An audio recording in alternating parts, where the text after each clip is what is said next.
Usahawan mesti berjuang betul-betul untuk berniaga, bukan sebagai nak tidur sleeping partner dan sebagainya. Affiliate Reka Flat ni juga adalah tujuan untuk membantu membantu syarikat mempromosikan keperluan pelanggan. Contoh macam kami mempromosikan Reka Flat Gel Bidara, tapi untuk affiliate ni mesti kena ni lah, memperkenalkan Reka Flat Gel Bidara, apa kelebihan, apa kepentingan, apa value yang boleh beri kepada pelanggan dan sebagainya. Dan kita tak boleh nak klaim berlebihan, melanggar etika polisi undang-undang dan sebagainya. Dari situ bila affiliate faham berkenaan dengan sistem pemasaran yang kita tawarkan ini, ia tak kaitkan dengan MLM dan sebagainya.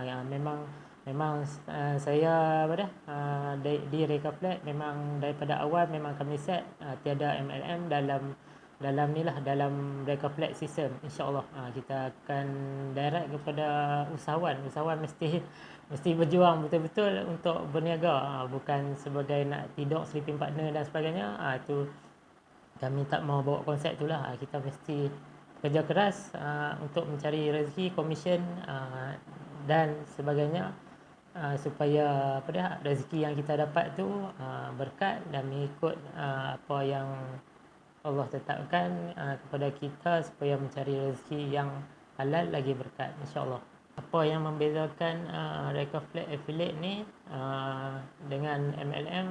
Contohnya Reka Flat Affiliate ni kita memang fokus kepada penjualan produk dan pelanggan. Kita memang target awal memang untuk adakan produk ni untuk memberi manfaat, memberi value kepada pelanggan lah.